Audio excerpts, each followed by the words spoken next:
A very good day to you all out there in the land of YouTube. This is Ollie here at Visordown, ready to give you another rundown brimming with motorcycles for your viewing pleasure. Actually, scrap that.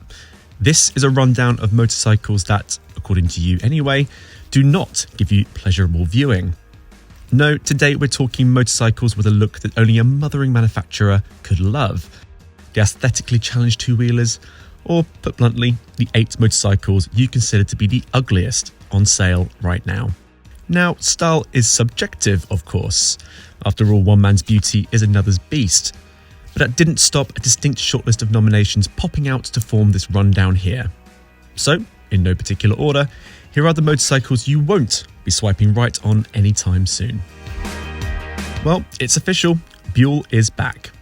The twice mothballed American firm has been revived for a third crack at establishing itself as a genuine homegrown stars and stripes draped alternative to Harley-Davidson in the United States, with some ambitious plans in place for its next generation range. We've already had the rebooted 1190 RX sports bike, now known as the Hammerhead, and now we have Buell's first new from the ground up creation, the SuperTouring 1190.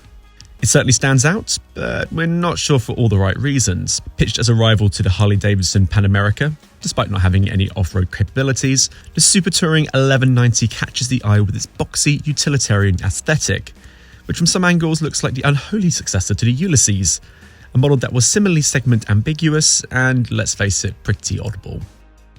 Trouble is, it kind of almost looks unfinished. For instance, we get the dual headlamps are inspired by the XB12R, but then why house them in a flimsy looking box? Or the vents that are very visible on the side, or the upright screen that appears like an afterthought?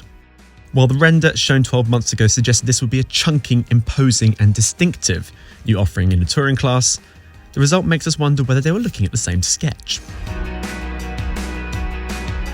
Like we say, this rundown is in no particular order.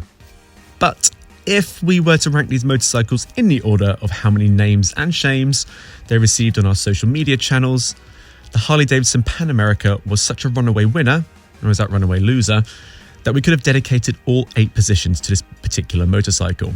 Perhaps the Pan America is an easy target. After all, it's not often Harley-Davidson finds itself designing something completely different to the cruiser silhouette it has built its reputation on.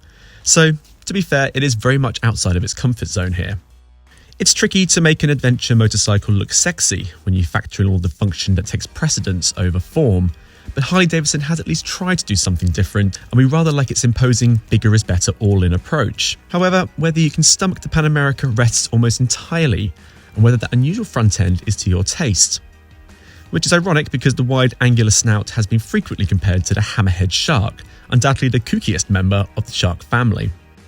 We'll admit it looks better actually in person, while the rest of the Pan America is a handsome beast. But you may feel compelled to approach it from the rear when you come to riding it. Suzuki didn't escape the wrath of public opinion in this poll, with 3 of its models being nominated a few times for inclusion here. Since we've kindly limited this to 1 entry per manufacturer, the GSX S1000 and the Katana can rest a little easy, for neither generated as many comments as the motorcycling equivalent of a daily gym selfie, the Hyabusa. Perhaps the Hyabusa is slightly low-hanging fruit for this list, though it is a sign of how differently we view the extraordinary high-speed sports bike tourer in 2022 than in 1999 when it was first launched to gasps and awe. Back then, we happily accepted its bulbous proportions were part of its allure as the fastest production motorcycle in the world, the Hayabusa's appearance evolving from the norm for a purpose, much like an Olympic athlete in peak condition, for instance. However, the Hayabusa has become the go-to for imaginative customization excess, with many examples in the world becoming at best outlandish, at worst an utter monstrosity. It is a design that has endured a full 21 years during a very long lifespan of the first generation, so when we discovered a second generation was finally coming in 2021, we secretly hoped Suzuki would go for something more lithe and aggressive. To a certain extent it has, but the Hayabusa remains all bumps and bulges, which would be fine for aero effect if it wasn't actually a little slower than the model it replaced. Still, while much of the Suzuki range has a tendency to stick to the basics, at least this is one motorcycle you can never, ever miss. If the Pan America was the first loser in this list, Then chasing it in second position is the latest generation Yamaha MT-10, which is a worrying indictment for a model that has literally just gone on sale. Yamaha is having something of a dodgy run when it comes to penning designs that don't divide a generation. It all started with the launch of the MT-09 in 2020, with its single circular headlamp poking out of lashings of matte black fairing. Then a similar approach with the revised MT-07, before being adapted more aggressively for the Cyclopsy R7 sports bike. Perhaps sensing the headlamp arrangement wasn't the way to go after all, Yamaha has attempted to play it safer with the new generation MT-10, which sticks to the dual spotlight setup of its handsome predecessor.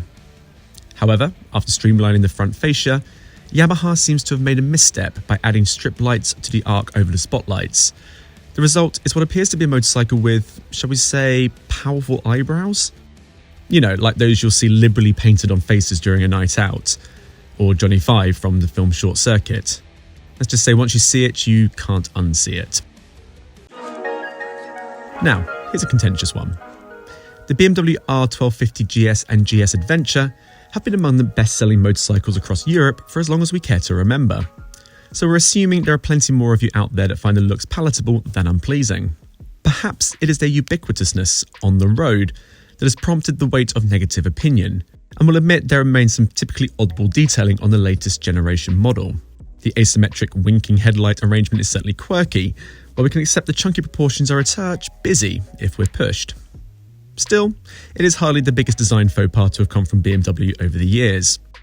Models like the bulky K1, the R1200C with its creepy spider face, or the F650 which looked a bit like a Hoover on larger wheels, and of course the atrocious C1 scooter with its almost pointless roof, they live in infamy on numerous ugly motorcycles of all-time lists. With this in mind, the R1250 range is at least a lot more understated. It's no easy task to apply the design of a traditional motorcycle, with its slender frame and smaller surface area for detailing, onto a big hulking cruiser. But we do wonder whether Indian could have benefited from a slightly different approach with the Challenger. In a class where size is king in the battle of the American flagged baggers, bigger is definitely better. Which is fine if you're cruising down Route 66, but threading through Coventry on a motorcycle as wide as a car at one end and boasting boat-like proportions at the other is no easy task. So, admittedly, it'd help if you didn't draw more attention to yourself with a gigantic dresser front end and mammoth lighting arrangement. Then again, with its comfy seat and foot-forward position, you may be luxuriating too much to give a damn. After all, you don't buy a model like the Indian Challenger if you want to blend in or filter through traffic. We reckon the Honda NT1100 wouldn't have ended up in this list had its design not been adapted from the quirky XADV off-road scooter.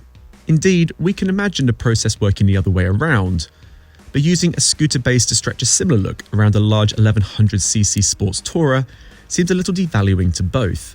Granted, you wouldn't exactly call the NT1100 ugly per se, but whereas the XADV's rugged and chunky appearance condensed into a small size appears beefy, the NT1100 looks a touch ungainly and frankly a bit unremarkable. Bizarrely, they aren't all that different in price though, with the NT1100's $11,999 price tag appearing rather good value compared to the £10,949 being asked for the XADV. Kawasaki has gotten a lot of value out of its so-called Zoogomi styling direction over the years, though its application has been missed rather than hit at times. What it isn't though is subtle, and none more so than on the bombastic H2 sports bike, which successfully applies the madness of its 998cc supercharged 210 horsepower four-cylinder engine into a look that definitely screams attention this way, please. Sharp and angular to the Hyabusa's bulbous, the H2 is the veritable equivalent of a motorcycle straight out of a manga graphic novel. So let's just say there is a lot going on in the look of this most ADHD of hyper sports bikes. Granted, it isn't pretty and it certainly isn't elegant, but is that what you really want from a motorcycle as bonkers as this? Interestingly, you out there gave more downvotes for the H2 than its arguably more outlandish cousin, the Bermuda Tezzy H2, which retains all of that crazy but dresses it in an even more exotic bodywork. So there you have it, 8 motorcycles claiming £10 for coming second in a beauty contest. We have no doubt you'll have something to say about this. Do you agree with your fellow public, or think one of these spots should have been reserved for another model? Chuck us a comment below and don't forget to like and subscribe to the Visordown YouTube channel for more brilliant videos straight to your newsfeed. Until next time, ciao for now.